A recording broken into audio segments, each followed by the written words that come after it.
नमस्कार दोस्तों, मेरे YouTube चैनल पर आपका स्वागत है। तो आज हम आपको बताने जा रहे हैं कि 3 लोग ही जानते थे कर्ण का सत्य युद्ध के अंतिम वक्त तक छिपाकर रखा गया। महाभारत में कुंती पुत्र कर्ण को अधिरथ और राधा ने पाला था। वह बालक गंगा में बहता हुआ एक किनारे से जा लगा। उस किनारे पर ही धृतराष्ट्र का सारथी अधिरथ अपने अश्व को जल पिला रहा था। उसकी दृष्टि मंजूषा में रखे हुए शिशु पर पड़ी। अधिरथ ने उस बालक को उठा लिया और अपने घर पर ले गया। अधिरथ निसंतान था। अधिरथ की पत्नी का नाम राधा था। राधा ने उस बालक का अपने पुत्र के समान पालन किया। उस बालक के कान बहुत ही सुंदर थे, इसलिए उसका नाम कर्ण रखा गया। इस सूत दंपति ने ही कर्ण का पालन पोषण किया, इसलिए कर्ण को सूत पुत्र कहा जाता था तथा राधा ने उसे ही पाला था। कर्ण दुर्योधन का पक्का मित्र था। दुर्योधन ने उसे अंग देश का राजा बना दिया था। कर्ण यह नहीं जानता था कि उसकी असली माँ कौन है, परंतु उसे यह पता चल गया था कि उसके पिता सूर्यदेव हैं।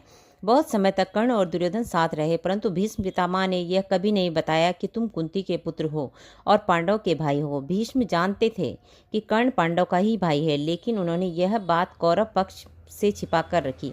कर्ण का सत्य छिपाना भी महाभारत युद्ध का एक बड़ा कारण बना। यह बात भीष्म ने ही नहीं, श्री कृष्ण ने भी छिपा कर रखी। खुद कर्ण भी जब युद्ध तय हो गया तब जान पाया।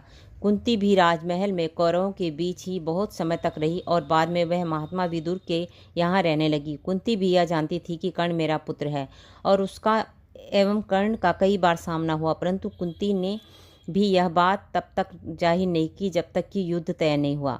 यही बात श्री कृष्ण को भी बहुत पहले से पता था और वो भी कर्ण से कई बार मिले, परंतु उन्होंने भी कभी इस बात को जाहिर नहीं किया। हालांकि यह बात श्री कृष्ण ने ही पहली बार कर्ण को बताई थी कि तुम कुंती के पुत्र हो।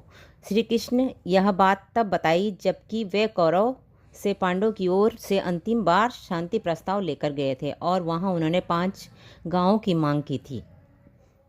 परंतु जब दुर्योधन ने उनकी मांग ठुकरा दी तो फिर श्री कृष्ण को समझ में आया कि अब युद्ध तय हो चुका है।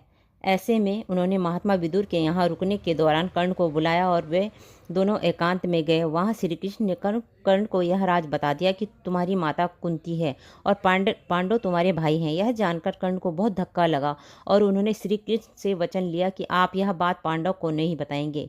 इसके बाद कर्ण से मिलने के लिए कुंती भी माता एकांत में आई और उन्होंने कर्ण के लिए इसके लिए क्षमा मांगी। कुंती कर्ण के पास गई और उससे पांडवों की ओर से लड़ने का आग्रह करने लगी। कर्ण को मालूम था कि कुंती मेरी माँ है। कुंती के लाख समझाने पर भी कर्ण नहीं माने और कहा कि जिनके साथ मैंने अब तक अपना सारा जीवन बिताया है उनके साथ मैं विश्वासघात नहीं कर सकता। तब कुंती ने कहा कि क्या तुम अपने भाइयों को मारोगे?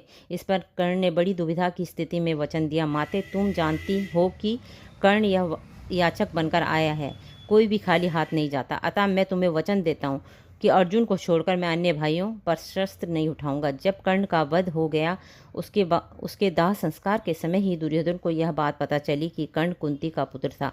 यह जानकर सभी हैरान हो गए थे। तो दोस्तों, आपको हमारी यह वीडियो अच्छी लगे तो हमारे चैनल को सब्सक्राइब जरूर कीजिएगा और लाइक, कमेंट और शेयर भी कीजिएगा। धन्यवाद।